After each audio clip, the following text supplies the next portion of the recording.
The Congress is adamant that two of its voters, two of its MLAs who voted as rebels, Raghavji Patel and Bhola Gohel, should be declared invalid because they showed their vote to the BJP leaders.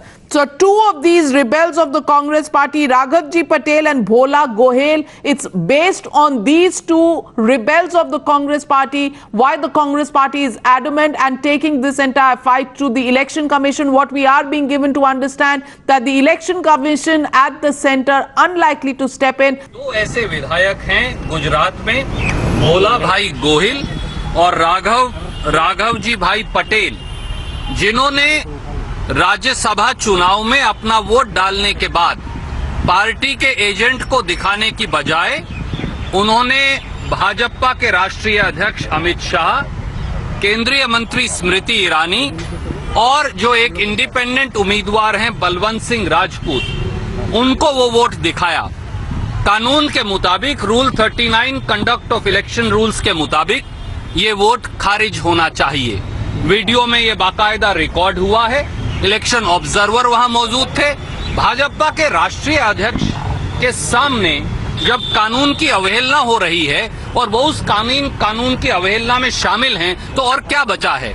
ऐसे में हमने अनुरोध किया है चुनाव आयोग को कि वो निर्णय करें और इन दोनों की वोट खारिज की जाए। अगर आप हरियाणा राज्यसभा चुनाव की बात करें तो उसका उदाहरण भी हमने दिया, केवल इस अंदेशे पर कि सीएलपी की नेता ने उस वोट को कहीं देख ना लिया हो, उसी आधार पर उसे खारिज किया गया था। पर यहाँ स्पष्ट केस जो है वो यह है कि इन दोनों विधायकों ने वोट डालने के बाद बजाय पार्टी के इलेक्शन एजेंट के भाजपा के राष्ट्रीय अध्यक्ष, केंद्रीय मंत्री और इंडिपेंडेंट कैंडिडेट को वोट दिखाया। किसी हालत में किसी कानून के तहत ये वोट मंजूर नहीं हो सकता, ये खारिज होना चाहिए। हमने अपनी बात बड़े जोरदारी से और कानून का सहारा लेते हुए उनके सामने पेश किया।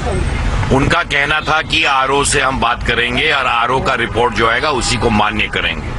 पर क्योंकि इलेक्शन कमीशन जो होता है, जो इलेक्शन कमीशन के हेड होते हैं, वो एक कॉन्स्टिट्यूशनल अथॉरिटी होते हैं, तो जिम्मेदारी प्रजातंत्र में इलेक्शन कमीशन की होती है। हमने उनसे कहा है कि ये इलेक्शन रोका जाए, वो वीडियो को मंगवा कर उसको देखें और अगर वो संतुष्ट होते हैं कि वो वोट उन्होंने अगर नहीं दिखाए हैं तभी उनका वोट गिनना चाहिए। हमने जितनी बातें कहनी थी जोरदारी से रखी हैं और हमने प्रजातंत्र की गुहार की है और मुझे विश्वास लगता नहीं कि प्रजातंत्र की बात भारतीय जनता पार्टी के जब प्रदेश अध्यक्ष स्वयं वहां उपस्थित होकर और प्रजातंत्र की धज्जियां उड़ रही हो, मैं देखना चाहता हूं कि इलेक्शन कमीशन सचमुच में प्रजातंत्र को बचाने का कार्य करेगा कि नहीं करेगा।